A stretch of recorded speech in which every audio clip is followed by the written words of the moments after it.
É uma alegria muito grande estar de volta a essa casa abençoada. Nós pedimos o amparo dos nossos protetores, dos nossos mentores espirituais, para o nosso estudo de hoje, que as bênçãos, a paz, o amor de Jesus possam envolver os nossos corações. Então, meus irmãos, o nosso estudo de hoje é sobre a família, para homenagear todos os papais, né? E nós vamos começar, antes de entrar no nosso tema, nós vamos começar então, vou ler uma poesia maravilhosa que eu peguei hoje na internet, aquelas publicações diárias que faz o Haroldo Dias. Oração no Dia dos Pais. Senhor Jesus, ante o Dia dos Pais, nós que nos devotamos com tanto carinho aos anjos maternos que nos concedeste, estamos a pedir-te proteção e auxílio a todos os pais do mundo. Entretanto, amado amigo, em especial, nós te rogamos apoio para todos aqueles que sofrem pelos filhos queridos arrebatados pela morte e que muitas vezes são obrigados a engolir as próprias lágrimas por não disporem de tempo para chorar, que carregam nos braços filhos pequeninos marcados por enfermidades irreversíveis.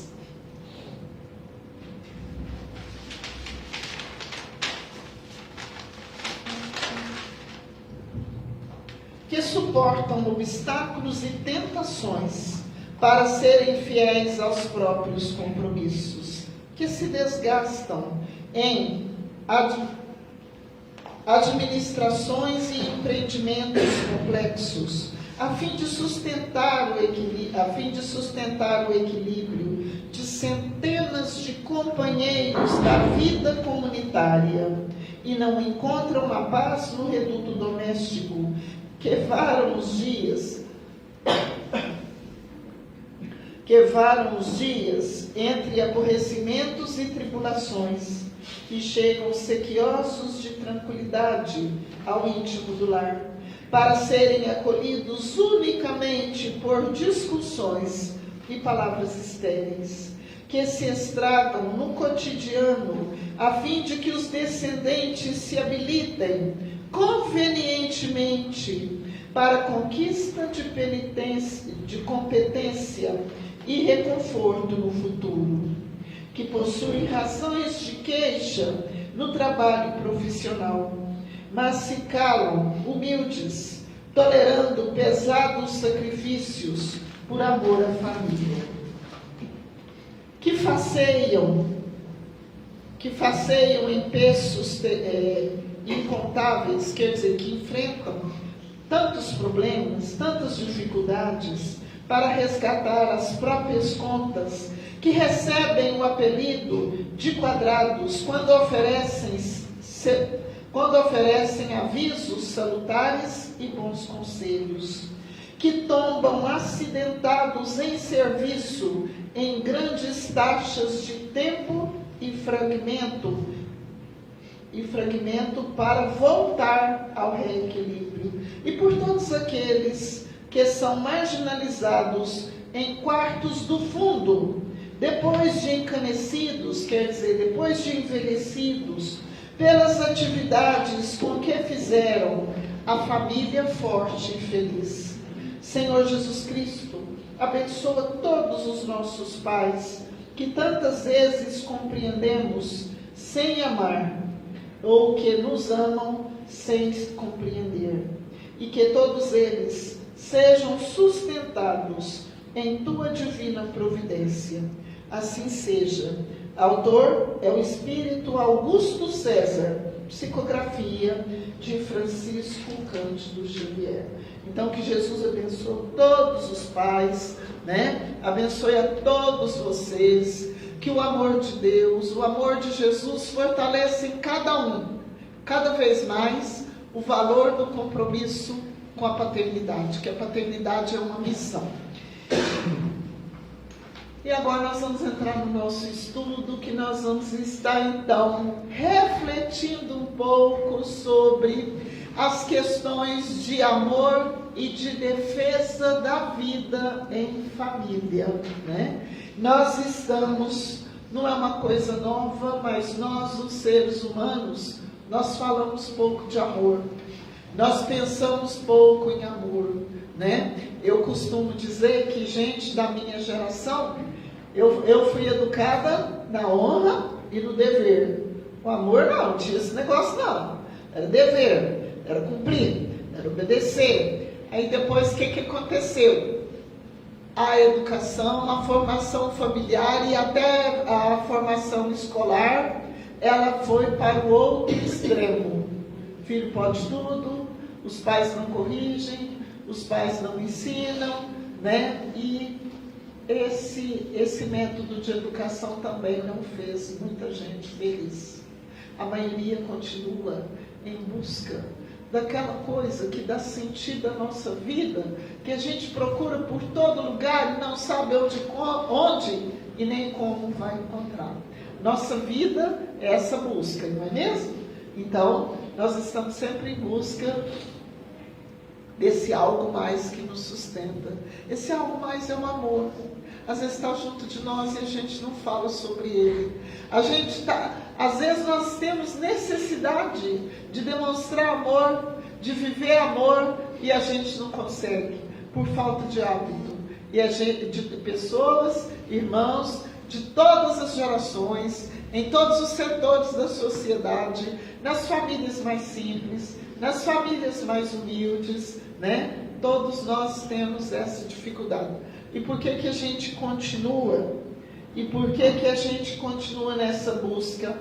É porque enquanto a gente não encontra a forma de viver e de demonstrar amor, enquanto a gente não encontra o jeito simples, natural, de amar o nosso semelhante, de amar aqueles que vivem conosco dentro do nosso lar, então a gente não encontra o nosso verdadeiro lugar na vida. A mensagem de Jesus trouxe tanta revolução, tanta novidade. Por quê? Porque o mestre falava de amor. O mestre ensinava sobre o amor. Um amor tão grande, tão simples, tão certo, tão verdadeiro, né? Que era expresso numa festa de casamento, na discussão entre os doutores da lei, quando demonstrava o amor do Pai presente na lei divina, né? Porque Deus... Mas o ser humano confunde o amor, né? Como é que é? O ser humano confunde o amor. Muitos acham que amor é de família, de pai para filho, de marido, de esposa. Não acham que o amor do próximo, que Jesus ensinou, não tem que ter, que aí a pessoa fica fraca. Eu concordo. E nós estamos nessa busca, né? Eu vejo, por exemplo, quando a gente estuda a biografia de Dr. Bezerra, quando a gente estuda sobre Victor Hugo, né, o grande romancista francês, espírita convicto, contemporâneo de Allan Kardec, né, que estava preparado, era um dos que estavam preparados para assumir a tarefa da codificação, se caso Kardec não a tivesse desempenhado. Marido exemplar, pai modelo. Dr. Bezerra, marido exemplar, pai modelo. E a gente não sabe viver o amor, sabe por quê? Porque a gente não ama a gente mesmo. Porque a lei diz o seguinte: amarás o teu próximo como a ti mesmo. A gente não ama a gente mesmo. Eu não me casei, mas tem umas coisas assim que mexem com a minha cabeça. Por exemplo, eu, graças a Deus, sou desse tempo não. Porque eu sou quietinha, mas eu não vim nesse mundo para fazer tudo que os outros mandam não, de jeito nenhum. Eu fico calado, eu estou pensando ali como é que vai sair do jeito que eu quero, né? Enquanto eu não torço o chifre do boi, eu não sossego. Mas, antigamente, o casamento era arranjado, com muito mais frequência. Hoje ainda tem casamento arranjado, né? Também em todos os setores da sociedade, entre os ricos, entre os pobres, né? Mas naquele tempo era mais, né? Não é obrigado. Mas onde que eu quero chegar? Naquele tempo não tinha amor, o casamento era um negócio. A pessoa vivia ali 10, 20, 30 anos, sabia nem o que era amor, nunca tinha encontrado com essa palavra, né? E hoje primeiro vive junto para depois casar. Primeiro a pessoa pensa que sabe, que é uma coisa difícil. A pessoa pensa que sabe com quem está casando. Mas não tem mais amor do que antigamente. Continua longe do amor. Continua vivendo por viver, né? A pessoa, quem não se encontra, quem não compreende os fundamentos da vida, não aprende a amar a si mesmo, não aprende a amar o seu próximo, né? Então, eu me lembro que eu já li o livro Evolução em Dois Mundos umas 2 vezes, mas não sei, só umas linhas dele. E nesses pensamentos que tem lá, André Luiz disse o seguinte: entre pessoas que realmente se amam, não existe qualquer ideia de esquecimento ou de abandono. Às vezes um espírito reencarna, o outro fica lá no plano espiritual por tantos anos, e o amor continua o mesmo. Um desencarna e o outro continua encarnado, o amor continua o mesmo. Ah, mas isso é tão raro. É porque na nossa condição evolutiva, Dona Teresa de Brito, no livro Vereda Familiar, vai falar o seguinte: o que é o amor? Disputa. Um quer acabar com o outro. O marido quer a coxa do frango. A coxa não, a sobrecoxa, porque é o melhor pedaço e ele é o dono da casa. É ele que põe tudo dentro da casa. Muitos proíbem a mulher de trabalhar. Ah, meu Deus do céu! Ah, meu Deus do céu! Que amor é esse? E isso vai transmitindo de geração para geração. Então, nós ainda não aprendemos a amar. A gente sabe tão pouco de amor que a gente escraviza o outro sem pensar que o sofrimento do outro constrói a nossa infelicidade. Sedimenta a nossa infelicidade. Ninguém pode ser feliz se não fizer o outro feliz. Oh, matemática difícil essa para a gente aprender e colocar em prática. Mas não é à toa que Jesus colocou os 2 mandamentos: amor a Deus sobre todas as coisas e amor ao próximo como a si mesmo. E nisso está toda a lei e os profetas. Nós temos então, no capítulo 1, não vim destruir a lei, onde vai falar da lei de Moisés, né? Os 10 mandamentos. E os 10 mandamentos, eles continuam em vigor. Eles continuam atuais. Nós ainda não damos conta de cumprir os 10 mandamentos. Quando Jesus vem à terra e começa o seu apostolado e afirma: não vim destruir a lei. Então quer dizer que os 10 mandamentos continuam em vigor. Não vim destruir a lei, mas dar-lhe execução. Ele veio nos ajudar a compreender e a viver a lei de Deus, né? Então, ele resume os 10 mandamentos de Moisés em apenas 2. Quando nós cumprirmos os dois mandamentos de Jesus, amor a Deus sobre todas as coisas e amor ao próximo como a nós mesmos, nós não vamos ter problema de convivência, nós não vamos ter problema de relacionamento, né? O marido não mata a mulher não mata o marido, né? Não vai ter crime de feminicídio, vai desaparecer. Isso é a nossa condição ainda complicada, né? E os irmãos já sabem que essas histórias de feminicídio é tudo problema de outras vidas e que não resolveu ainda, né? Mas se a gente continuar muito rebelde, o Pai Celestial tem como fazer a gente chegar no lugar, É melhor a gente modificar um pouquinho. E é dentro do lar, então, no relacionamento uns com os outros, que nós vamos desenvolvendo essa capacidade de amar. Ah, mas como? Lá em casa tem tanto problema. Ué, mas se tem problema, e eu vou continuar no mesmo tom, na mesma altura, na mesma competição, a Terceira Guerra Mundial vai começar dentro dos lares. Como resolver? Mudando a estratégia, oferecendo amizade, oferecendo a reconciliação. Às vezes a pessoa fica calada hoje, ela não perdeu o respeito, ela está construindo uma condição para conversar amanhã, né? Às vezes uma coisa que a gente tem vontade de resolver, falando meia hora sem parar, para a gente buscar o caminho da solução, o caminho da inteligência, porque a gente não tem inteligência para viver a vida com as pessoas que a gente ama de forma equilibrada. A gente quer mostrar autoridade, é um contra o outro, um quer acabar com o outro, né? O marido quer acabar com a mulher é inimiga do marido. Os filhos vivem nesse clima de guerra e continuam não reconhecendo os irmãos, não conhecendo os pais.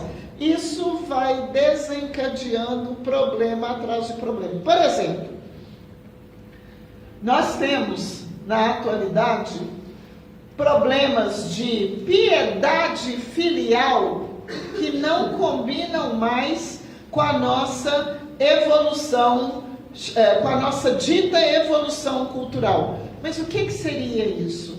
Os velhos estão abandonados, né? Tem gente que tem os pais velhos, o pai mora dentro de casa, igual falou aqui na poesia do Augusto César, lá no quartinho mais escondido, naquele que nem bate, nem tem ventilação, nem bate sol. O filho fica 2 meses dentro do lar sem falar com o pai. Quando o pai idoso começa a repetir as histórias, contar as histórias, muitas vezes o filho já vai contra ele e não tem paciência de ouvir. Ouvir o pai velho é amor. Ouvir ele contar as histórias muitas vezes é amor. Tirar tempo para levá-lo à casa do seu compadre, só para conversar aquelas coisas de antigamente, né? Lá da fazenda, lá do fogãozinho caipira, é do amor. Fazer aquele passeio na cidade mesmo. Eu, quando eu não tinha carro, andava com meu pai. Aí depois, quando eu comecei a dirigir, quando eu comecei a andar no carrinho, logo ele ficou doente, mas eu punha dentro do carro e eu andava um pouco com ele. A gente tem que tirar tempo. Amor perde tempo. Amor perde tempo. Amor perde paciência. Ficar dentro de casa, né? Tem uma expositora espírita que faz palestra lá na nossa casa. Tem muito tempo que eu não ouço a palestra dela. Ela faz muita palestra sobre família. E ela ajudou a cuidar dos netos. Porque se não ajudar a cuidar, como que os pais vão trabalhar? O que não pode é os pais nem querer ficar dentro de sua casa, mas quer ficar só dentro da casa do pai e da mãe. Os coitados vão morrer de cansaço, né? De extremo cansaço, porque é filho e neto dentro de casa 24 horas por dia, 7 dias por semana. Aí ninguém aguenta. Então ela ajudava a cuidar dos netos.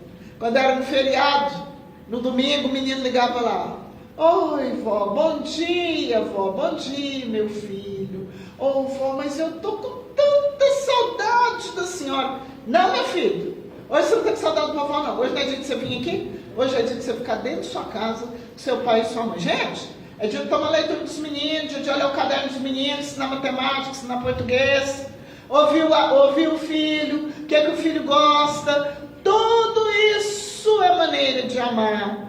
É fazer o almoço deixando o menino cascar o alho, a cebola, preparar o macarrão. Tudo isso é forma de amar. É construir a vida junto. Isso é defender o lar.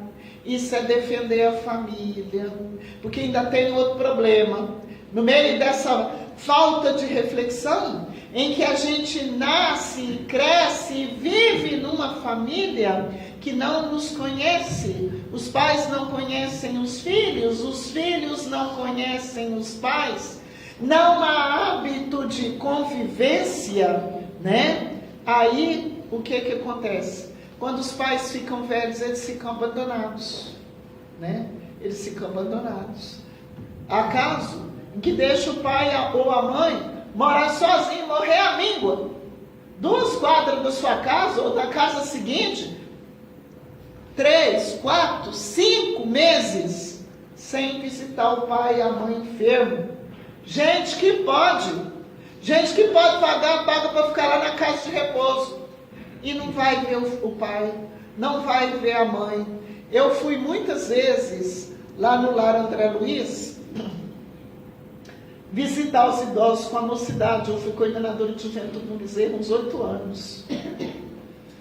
Lá é assim, ó, aqueles que estão com a cabecinha melhor, que estão lúcidos, eles falam com aquela maior angústia que espera a visita do filho. Eles querem sair, eles querem viver com a família deles. E tudo isso que sobre o que nós estamos refletindo, meus irmãos, está dentro daquele critério de defesa da vida. É preciso defender a família, é preciso defender o idoso, é preciso que os pais olhem para os filhos como seus entes queridos. Emmanuel fala uma coisa aqui, ó, que tem pai que dá mais atenção, pai e mãe. Tem pais que dão mais atenção para a hortaliça da sua casa do que para o filho. Não tira tempo para viver com o filho. Então, é preciso curtir o lar. É preciso viver dentro do lar. É preciso escolher as conversas. É preciso falar para o familiar somente o que gostaria que ele dissesse para nós. É a regra de ouro do Evangelho de Jesus. Sabe o ensino do Evangelho, sobre o qual nós estamos refletindo aqui? É para a gente colocar em prática. Quem é o nosso próximo mais próximo? O pai, a mãe, os irmãos, os filhos, a sogra, o genro, a nora, todo mundo. São os entes mais próximos. Arrumar uma confusão com esse povo, meu Deus do céu. Não tem almoço de domingo, tem cara feia, tem briga. Tem mágoa, tem dor no coração, né? E o nosso trabalho mais importante para a gente fazer dentro da nossa casa é essa conquista. É conquistar cada familiar pelo coração. Não julgar o que está em situação difícil. Ah, mas ele errou, mas você não é juiz dele? Você é o próximo dele. Você é irmão. É para ir lá e ajudar. Não é para julgar. Não é para condenar. Então, Dr. Bezerra tem uma mensagem. Esse estudo aqui eu demorei muitos anos. Que se chama Estejamos Unidos em Defesa da Vida. Está na internet. E ele fala o seguinte, que quando a gente vive na casa da gente, dentro do lar, a nossa vida no lar, ela tem que ser marcada por atitudes de defesa da vida. Defender o relacionamento, defender a convivência, comemorar o aniversário. Mas eu não tenho dinheiro. Mas ninguém falou que é para fazer uma festa caríssima. Ninguém falou que é para comprar um bem caríssimo para comemorar o aniversário. Comemorar o Dia dos Pais. Com amizade. Aquele almoço simples. Conversa amiga. As famílias precisam aprender a descobrir o gosto de conversar, o gosto de estarem próximos. Sabem esses amigos que a gente tem, que quando a gente encontra com eles, a conversa deles curam a gente? É assim que a gente precisa viver dentro da nossa casa. Porque nesse texto que eu estudei aqui, Emmanuel fala o seguinte, que dentro da nossa casa não estão aqueles espíritos que são meus amigos, né? Não, quem é que está lá? Aqueles a quem eu devo dedicação, aqueles a quem eu preciso reerguer. E para reerguer, às vezes, é a minha própria vida, a minha luta, a minha dedicação, a minha compreensão. É eu dar tudo que eu posso em termos de amor, de respeito, de dedicação, sem nada pedir em troca. Ah, mas minha filha está passando por esse problema porque ela fez isso e isso. Já está feito. Agora, é preciso reerguer a pessoa. É preciso equilibrar a pessoa. E a gente só planta laços verdadeiros de amor, de amizade, de fraternidade, quando a gente aprende a ajudar sem julgar. Ah, mas meu filho tem essa e essa conduta. Meu neto pratica certas ações que não combina comigo. Mas não pediu para combinar. É ajudar, é compreender, é saber, é aconselhar sem palavras. Meu pai foi o educador que eu queria ser. Ele nunca falou do tanto que eu estou falando aqui. Nunca. Minha mãe falava como eu estou falando aqui, meu pai não. Mansinho. E ele ficava ali. Ah, de vez em quando, papai, isso assim, assim. Ah, minha filha, é desse jeito. Toma cuidado, viu, minha filha? Tira isso da sua cabeça. Mas ele não dava um palpite. Aí qual que era o resultado? A gente não dava meia volta sem ouvir a palavra dele. Então a gente tem que aprender a plantar esse amor. Isso é defesa da vida. E continuando sobre essa questão de defesa da vida, que as mensagens do Dr. Bezerra dão um curso de família, assim, ó, por 6 meses, a gente discutir em cada parágrafo.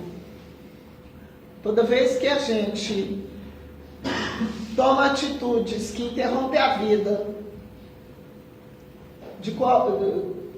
seja de que maneira for, o Dr. Bezerra fala que a gente pode ser comparado ao Caim, que matou seu irmão.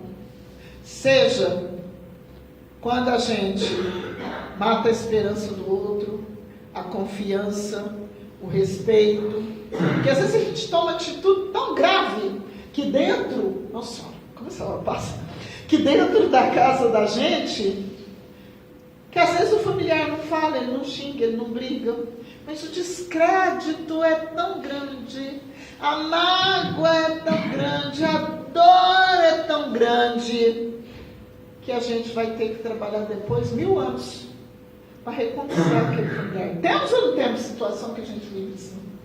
A gente não reclama, mas dói. Aí a gente deixa de agir por amor e age por dever. Né? Não estamos reunidos dentro do mesmo lar por acaso. Estamos reunidos por compromissos assumidos e não cumpridos durante a nossa vida. Né? A família na Terra, hoje ainda agora, ainda é formada assim, né? E a gente tem que ter, nós estamos todos envolvidos nesse trabalho. Então,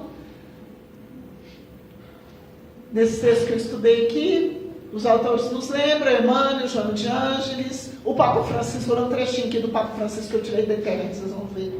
Que maravilha, que maravilha.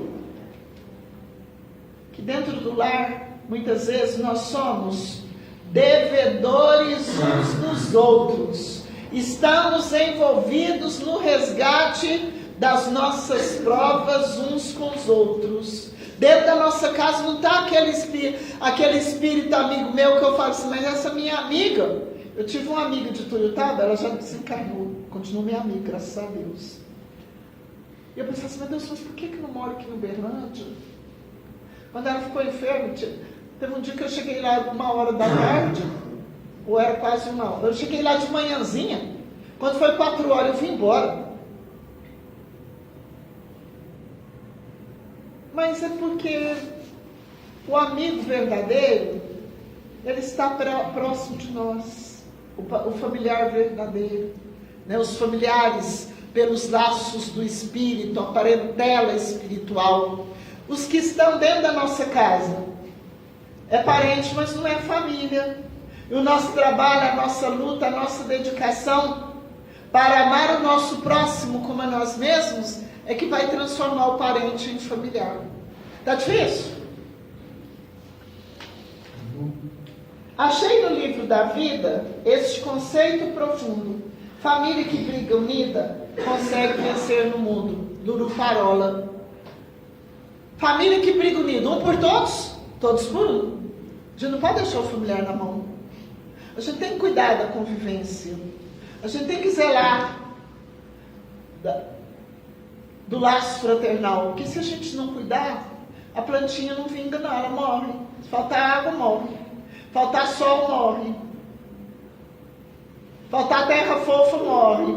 Eu não sou versada em ciência. Quando eu dava aula do primeiro ao quinto ano, tem que dar lá as iniciação de ciência. Ensina isso para o menino desde quando o menino entra na escola, né? Então, a convivência da gente é como uma planta, uma plantinha frágil. É preciso saber cuidar para ela crescer, né? Eu gosto das trovinhas porque em 4 versos tem muito ensino. Posição ditosa e rara. Fortuna, poder, verniz. Aquela pessoa que aparentemente é muito educada, muito amorosa, mas quando fica perto dela sozinha, sem ninguém perto, não tem conteúdo, meu Deus do céu. O amor não existe. A pessoa não tem vida. A gente tem que ser pessoa boa. Nós temos que procurar desenvolver de tal forma as nossas qualidades que a gente tenha algo a oferecer para quem convive junto conosco. Eu tinha encontrado uma senhora, numa cidade aqui perto. E ela falou assim para mim que não queria mais viver com o marido dela. Gente, eu fiquei com tanta dó dessa mulher. Já pensou? Que situação! Então é preciso a gente cuidar. Que esse familiar da gente começar a pensar isso tudo da gente, o que vai sobrar para nós? E enquanto a gente não se acerta com a família, a gente não dá conta de viver, né? De acordo com a humanidade. Vou ler outra vez. Posição ditosa e rara, isso não vou terminar hoje. Posição ditosa e rara, fortuna, poder e verniz. Nada disso se compara à bênção do lar feliz. O autor é Boris Freire. Família, como estiver erguida, seja onde for, é uma bênção de trabalho que Deus nos faz por amor. Silveira Carvalho. Essas trovinhas estão no livro Família, psicografia de Francisco Cândido Xavier, Espíritos Diversos. Mas eu quero continuar falando aqui, vou terminar meu tempo, sobre essa questão aqui da defesa da vida. A gente precisa pensar nisso, né? É preciso defender a vida, defender a amizade, defender a convivência, a defesa da vida também, né? Eu quero pegar o tema aqui que o Dr. Bezerra nos ensina. Quando alguém levanta a clava para interromper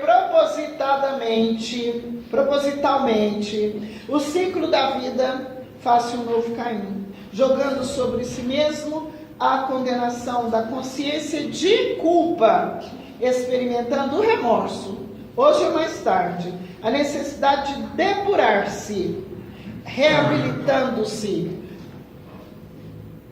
ao nadar no rio das lágrimas.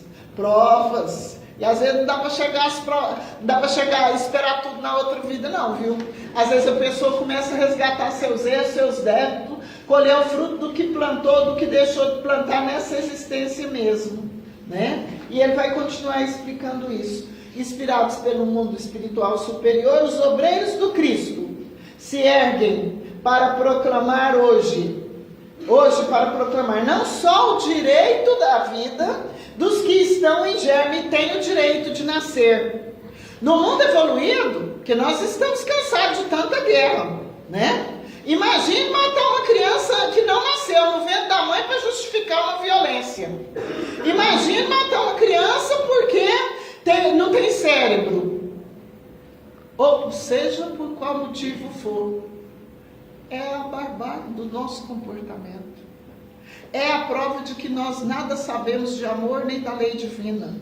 Não há motivo para legalizar leis que tentem fazer disso um direito, né?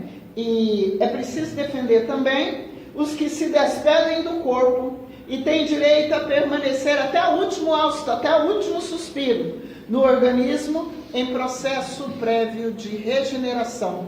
Que está falando da eutanásia, né? Quando abrevia a morte, porque o doente está em estado terminal. Tudo isso é contra a lei divina, né? Tudo isso são atitudes que a gente toma, atitudes criminosas que estão contra a defesa da vida.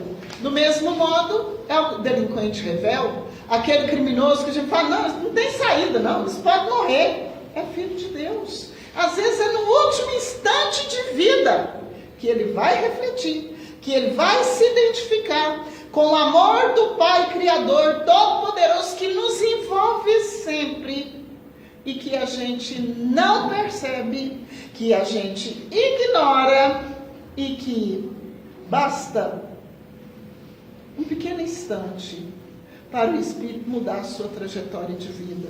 É preciso amparar aquele que tem a prova da tentativa do suicídio, né? Para que os irmãos não suicidem por falta de amor, por familiares que não o conhecem, né? É muito triste, de vez em quando a gente vê um pai e uma mãe de família falar que o filho suicidou e ele não percebeu, e viviam dentro da mesma casa.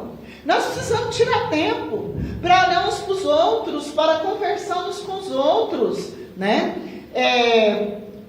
Eu descobri agora um palestrante que chama Ari Quadros Teixeira, do Grupo Espírita Casa do Guará. As palestras que estão gravadas lá tem mais ou menos 3, 4 anos. Geralmente eu levanto de manhã, eu gosto de assistir uma palestra dessa, que é curta, e eu vou contar uma história aqui, pra gente, eu já vou terminar, porque senão depois ninguém nunca mais me chama aqui, vocês vão tudo embora, meu Deus do céu. O pai de família, ele saía muito cedo de casa e voltava tarde, altas horas da noite. O salário era muito baixo, ele tinha que aproveitar todo o tempo para ele poder fazer uma hora extra, para ficar mais tranquilo, para ele tentar pagar todas as suas contas. E com isso, ele começou a perceber que ele quase não via o seu filho. E ele pensou, mas eu preciso tomar uma providência, eu preciso fazer alguma coisa para ajudar esse filho, né?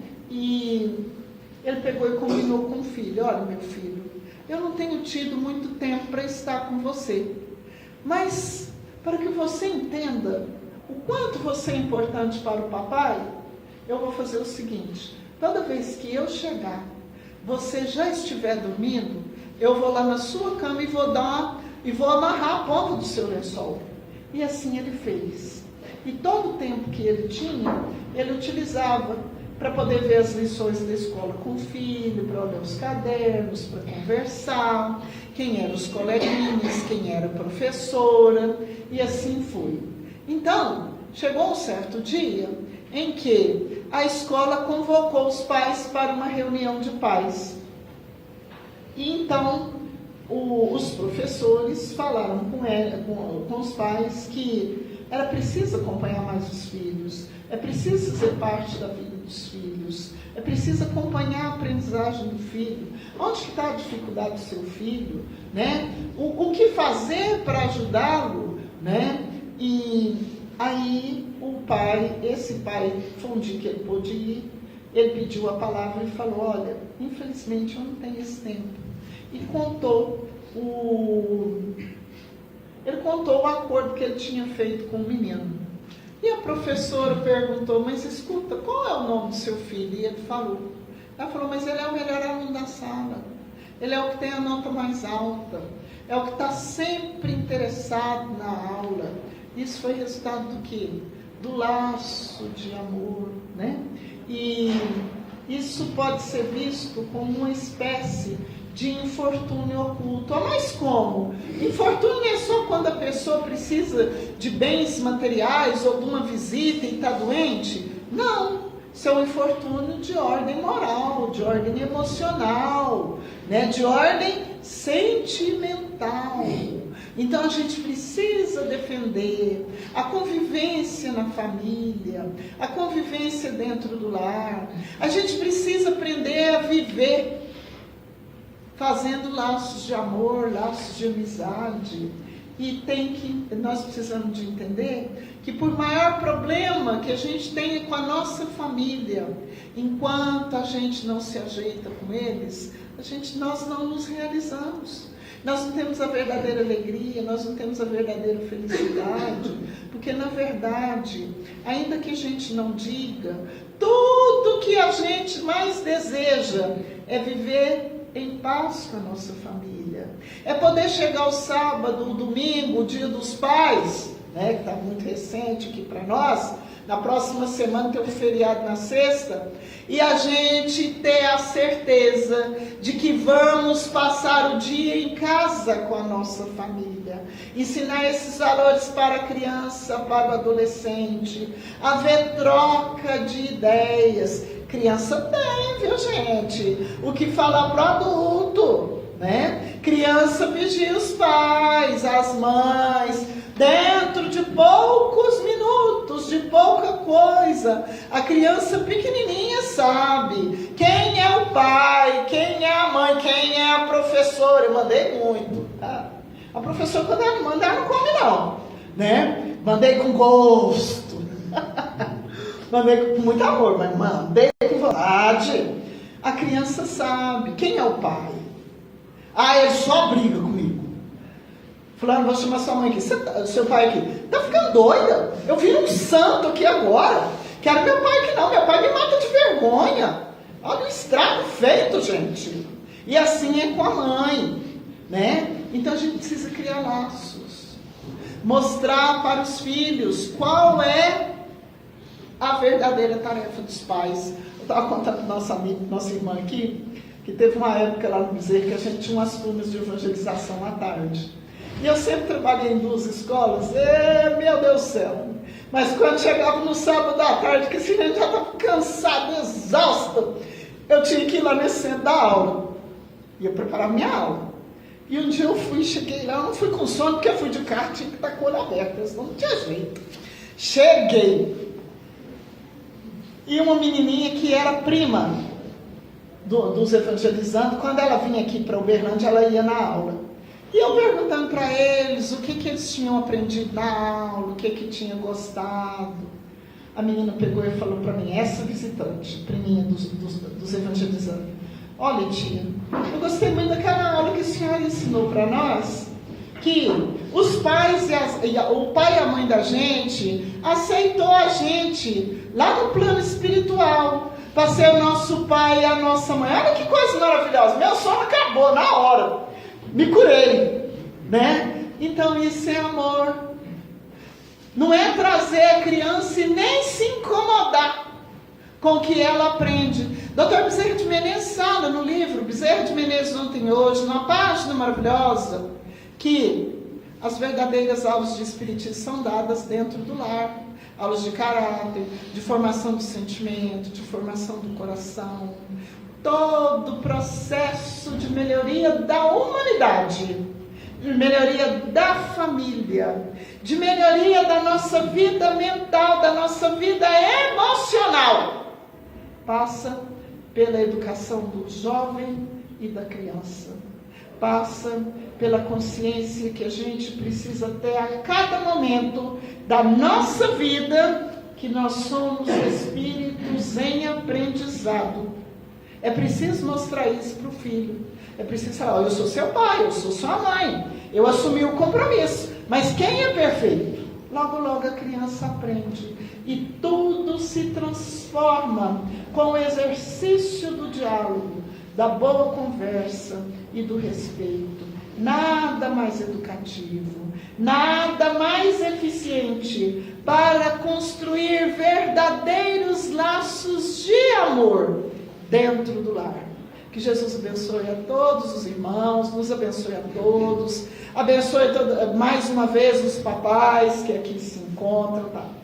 Os papais que aqui se encontram, E nós agradecemos os mentores desta casa, os meus protetores, e eu agradeço a Deus. Deixa eu fazer uma colocaçãozinha, assim, que eu gosto de visitar os velhos.